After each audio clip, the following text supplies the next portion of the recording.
Yeah, dear friends and colleagues, on behalf of Professor Sandrine Dubrac, I welcome you warmly to a new episode of the ESDR Kitchen live webinar here.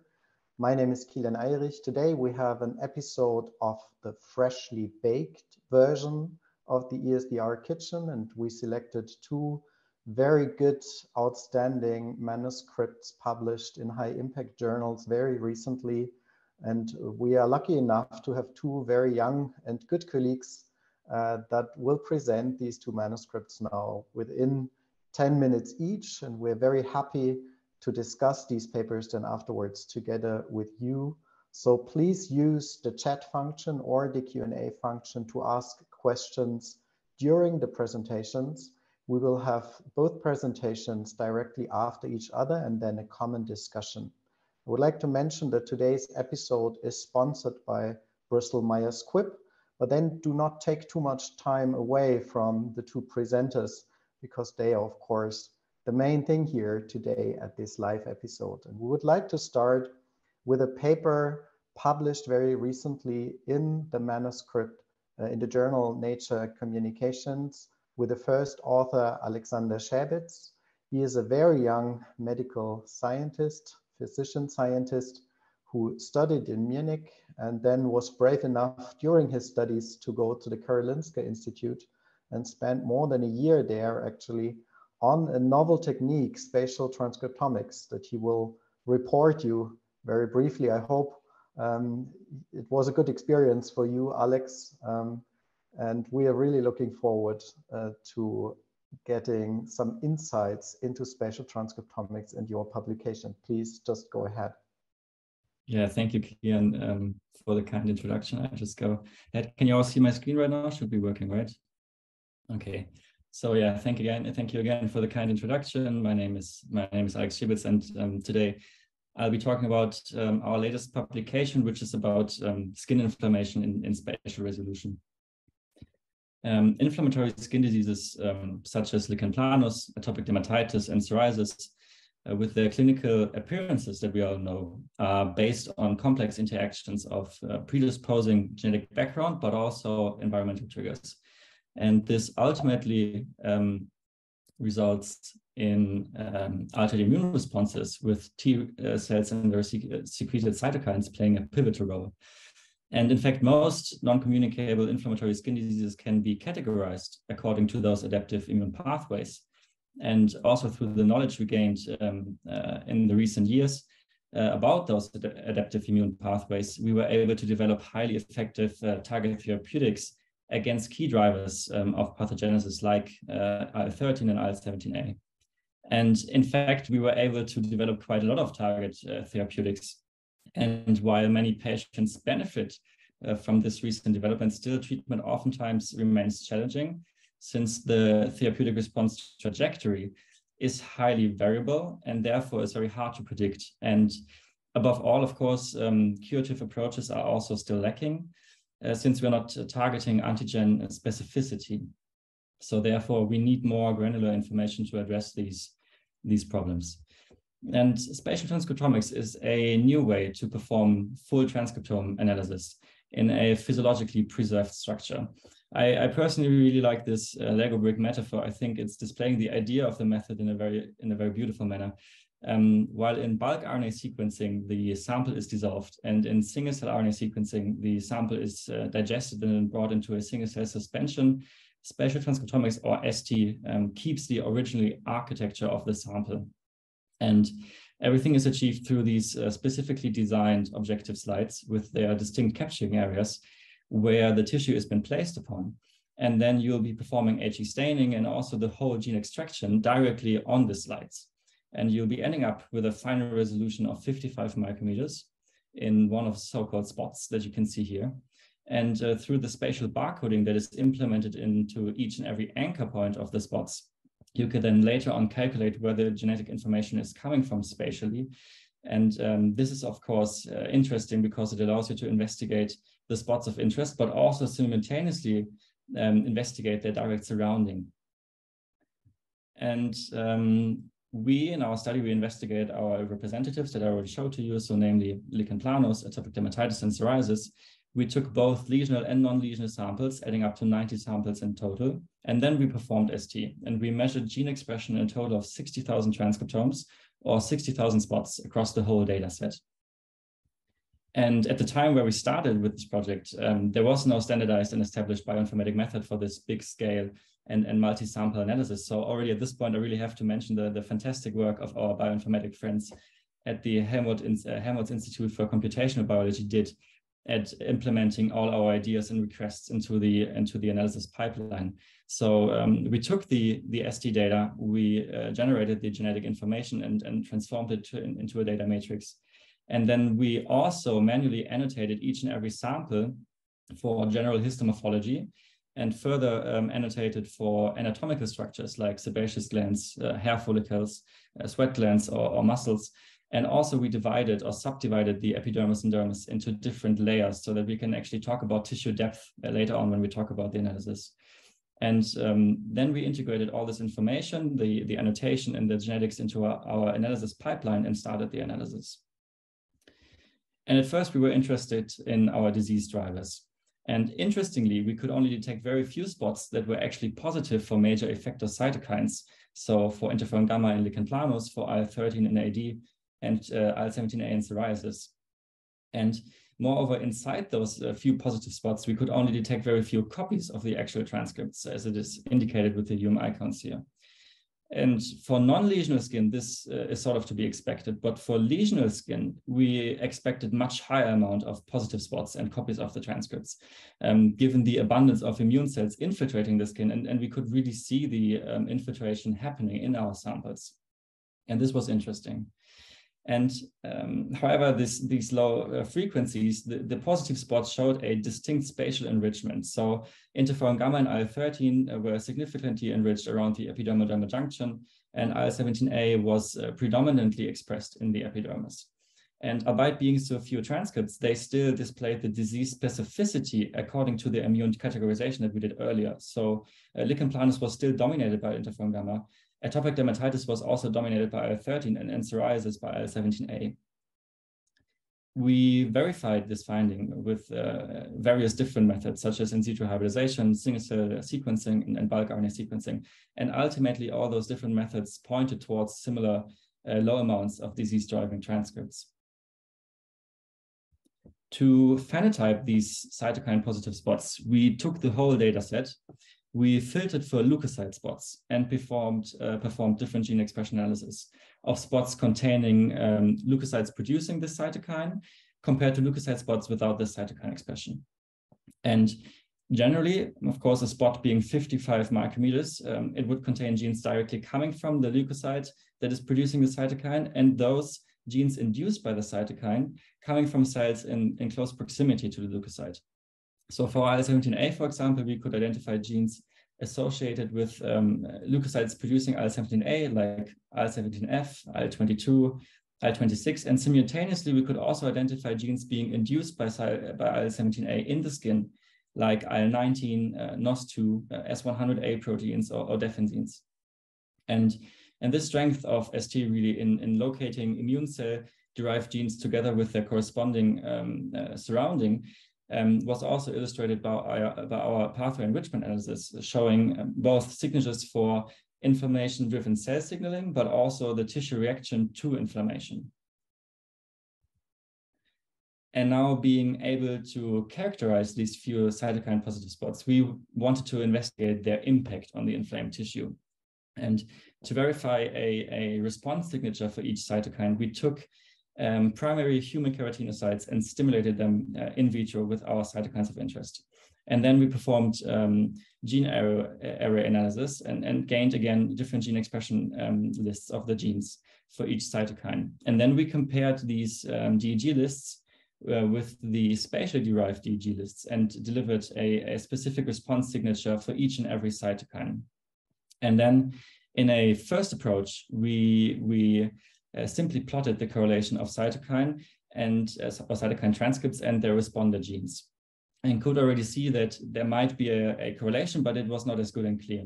And of course, it would be way smarter to look for the response of the cytokine in the direct surrounding of each and every positive spot. So therefore, we actually created this density-based clustering algorithm. And the clustering algorithm firstly looks for positive spots and connects them if they are among nearest neighbors. And then in a second step, the algorithm forms clusters by adding responder spots if they are among the nearest neighbors. And lastly, these clusters are merged if they share the responder spots. And now we plotted the correlation again, with this added spatial information. And we could see a high and clear correlation, really showing the impact of those few cytokines on their local surroundings and creating ultimately these pathologic microenvironments, as we call them. And we could take it even a little bit further, identifying distinct radiuses of action for each and every cytokine. So we saw that IL-17A, for example, has the highest correlation in the direct surrounding in the actual spot, but interferon gamma and IL-13 had different radiuses of action. And with this, I actually already want to summarize the findings of the project. So we can say that low numbers of cytokine transcripts drive the inflammation in inflammatory skin diseases. And our clustering algorithm really helps to understand those pathologic microenvironments and is also a great tool for other biomarkers for the future. And of course, ultimately, the project is raising the question whether targeting these few cytokine-producing T cells is a door opener for future more effective therapy in inflammatory skin diseases. And with this, actually, I would like to thank all the people that were involved. I would like to thank Steffi, Kilian, and Micha and Christina for the fantastic work and for the support during the project. And I'm happy to get questions after the talk. Thank you. Okay, thank you very much, Alexander, for this excellent presentation. But we have to now switch directly to the second speaker, Johanna Strobl. So Johanna is a MD PhD. She studied medicine in the Medical University of Vienna. And right after this, she started her PhD under the guidance of Georg Stary in Vienna. She obtained her PhD in 2020 and started her residency in dermatology at the Medical University in Vienna. And then I think she was also moving a little bit, and now since March 2022, she's doing a postdoc at Anifa's lab in Cambridge. Now Johanna is going to present her work, which is entitled Modulation of the Cutaneous Immune Landscape Facilitates Tick-borne Pathogen Transmission. It's a paper that has been published in the Journal of Clinical Investigation in September 2022. So Johanna, the webinar is yours. Thank you, Sandrine. Thank you for the kind introduction and welcome also from my side. I'm honored to be able to present our most recent publication here. As Sandrine mentioned, this paper was published in the Journal of Clinical Investigation, and feel free to scan this QR code if you're interested in reading the full publication. And we were also mentioned in the Science Editor's Choice, which is a very nice summary of the publication. So why study ticks as disease vectors? As you are probably aware, due to the effects of global warming, the geographic area of ticks as disease vectors is rapidly expanding. Also due to warmer winters, ticks can live year-long and transmit diseases to humans. Interestingly, ticks have ways to modulate the host response by tick salivary compounds. For example, tick saliva proteins can inhibit coagulation, which makes the blood meal of the tick more efficient. Also, binding proteins contained within tick saliva can inhibit the release of histamine and serotonin, which in turn reduces itch and pain within the host and also prolongs the blood meal. But in addition, tick saliva also has immunomodulatory compounds. For example, abasins were shown to inhibit chemoattraction, and a specific protein, SALP15, has been shown to repress the activation of CD4 positive T cells in vitro. So we were now asking which skin-resident immune cells are actually affected by tick feeding. And for this, we sampled patients after natural tick bites and took biopsies at the site of tick bite, non-affected healthy skin from the other limb, for example, and a blood sample. We did microbiology workup of those samples to see whether there was an infection present, and indeed one patient was infected with Borrelia, and we excluded these patients from further analyses, which included flow cytometry and tissue immunofluorescence. So the effects that we observed on the skin immune cell subsets were first surprisingly small. So we did not see much effect on skin immune cells that are involved in barrier defense and would classically be more or be attracted by this barrier breach, which includes innate lymphoid cells, eosinophils, or mast cells. However, we did see some effects on cell migration, especially the migration of dermatodendritic cells and Langerhans cells, which were reduced in tick bite biopsies. And we saw some markers of local inflammation with an increased neutrophilic infiltrate and also increased numbers of B cells and T cells. Those T cells were not only located at the epidermis, which is the location of the tick bite, but also were pronounced in deeper tissues, including the dermis. Those T cells that were increased at the tick bite sites were mainly CD8 positive T cells and T cells expressing the gamma delta T cell receptor. We also looked for markers of activation and tissue residency in T cells and found that both tissue resident memory T cell markers CD69 and CD103 were increased in tick bites. And interestingly, after cytokine release assays, we saw that the T cells, although activated, were less able to produce cytokines, especially type 2 cytokines, upon specific stimulation. This was also true for innate lymphoid cells.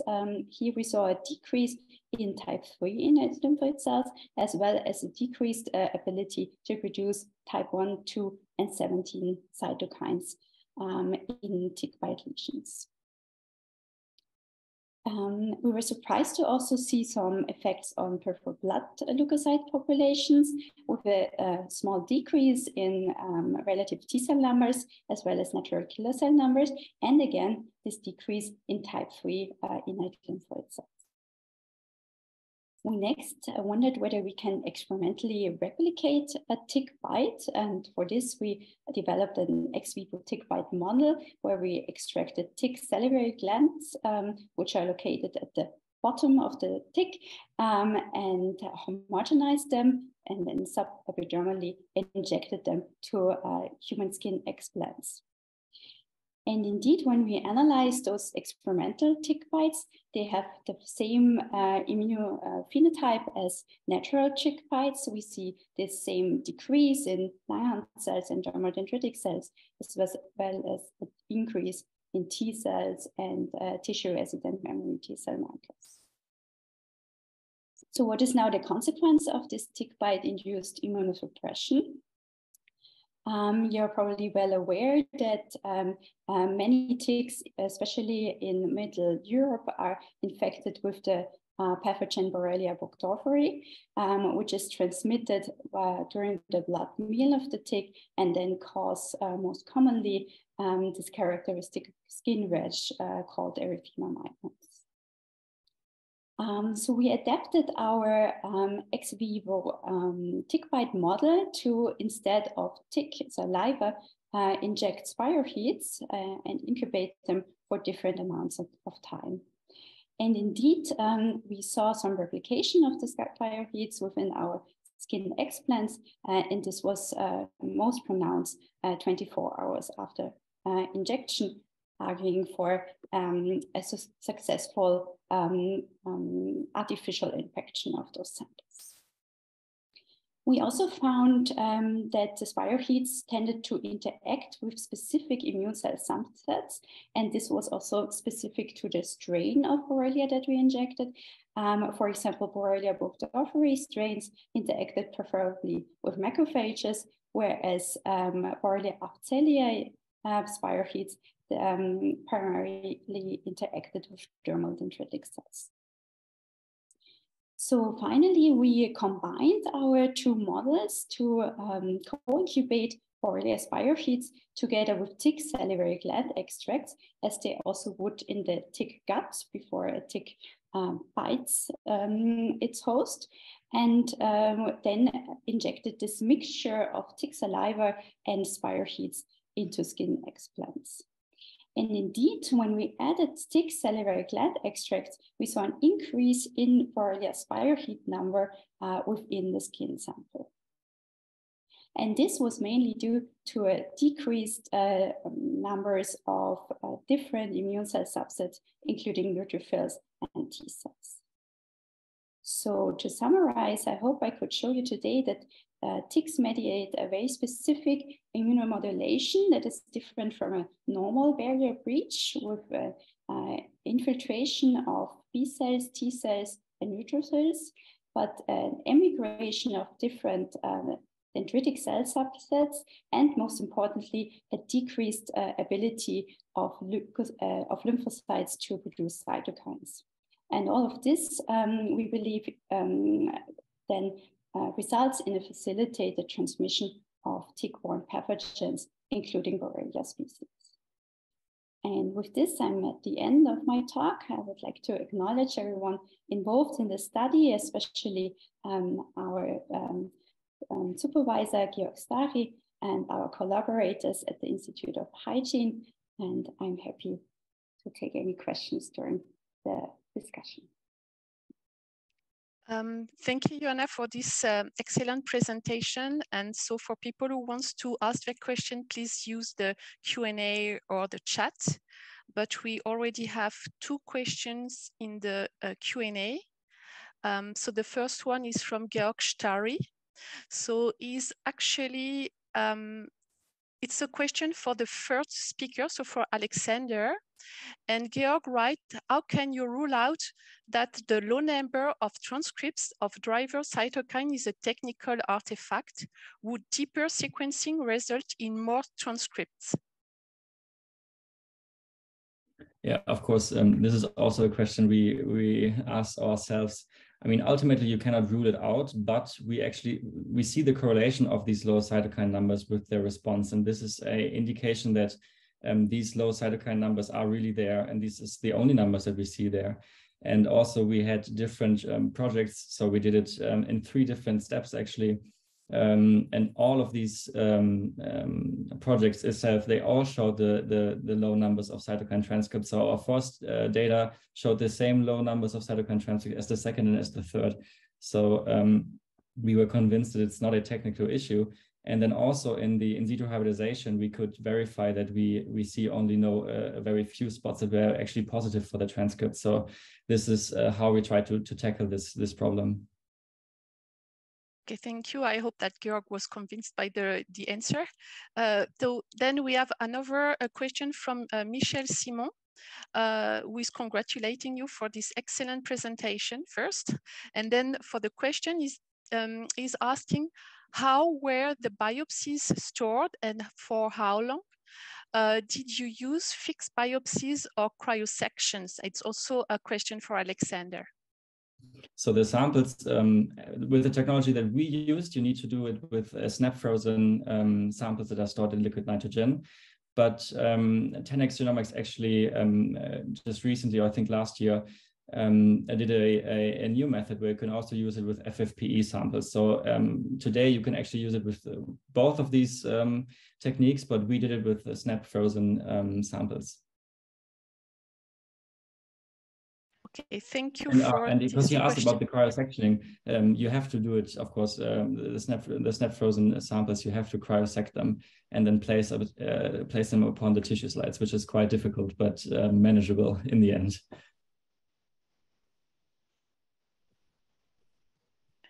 Kilian, you wanted to say something? I just would like to ask Johanna, if I may, and also congratulate you. It was really a very nice presentation. I think it's a very innovative question that probably holds true for a lot of hosts and is not exclusive for ticks, right? Also dermatophytes or whatever.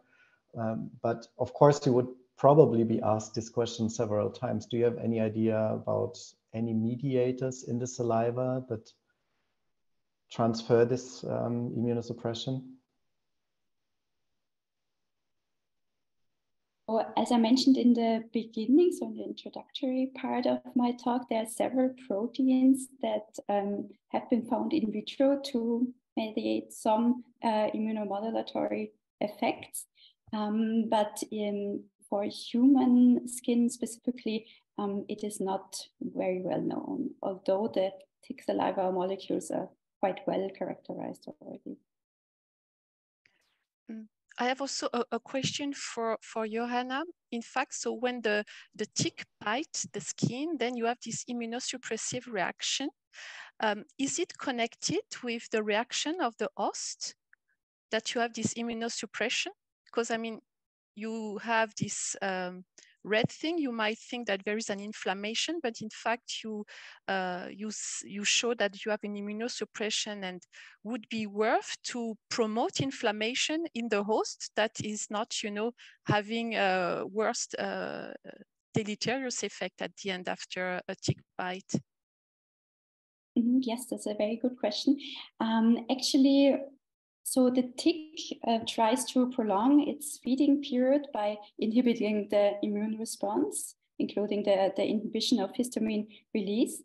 And this probably is an evolutionary advantage for the ticks.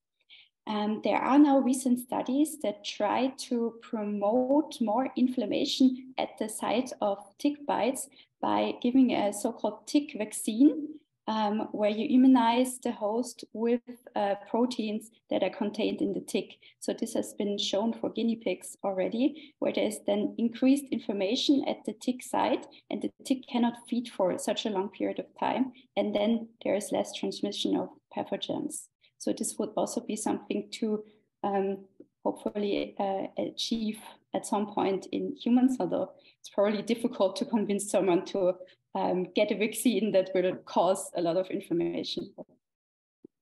It's an interesting concept, I think. Thank you for this question, for this answer. Are there any other questions for the speakers? I have actually one for Alexander. Alexander, in fact, you show that a lot of the cytokines are produced by immune cells in the epidermis, suggesting that epidermis is really the initial place where the diseases are starting or really popping up. Because, you know, sometimes you have discussions, is the disease starting in the epidermis or in the dermis? The dermis is very important in terms of immunity in psoriasis and atopic dermatitis, but what you show, it's really in the epidermis. So how can you explain this, and what is your ideas about that? Yeah, I think it's a very interesting point. Yeah, I mean, specifically for psoriasis, we see that most of the cytokines we see are detected in the epidermis. I guess for atopic dermatitis and lichen planus, actually, it's a bit different. But for psoriasis, at least our data shows this. Yeah, and I mean, it's an interesting point. I mean, ultimately, I cannot answer the question, of course. But when we talk about antigen specificity, and then also the mechanism behind presenting the antigen to some of the T cells, of course, the epidermis is a very important compartment, and yeah, it's interesting what the future will tell us about this compartment. But yeah, our data at least shows that the cytokines in psoriasis are predominantly found in the epidermis. And of course, it would be interesting to see whether this is true for starting psoriasis lesions or for the more chronic psoriasis, whether there's a shift as well. That will be also something we can investigate in the future. Okay, I think if there are no other questions, then we can just close this session. I would like to thank everyone and remind you that the webinars are available on YouTube, that the next session will be on psoriasis, early versus late intervention, a biological rationale from Louis Sprigg and Lars Iversen. And yeah, I encourage you to go to YouTube to see again these very nice presentations and to contribute also to the ISID in Japan in May 2023. Thank you, everyone.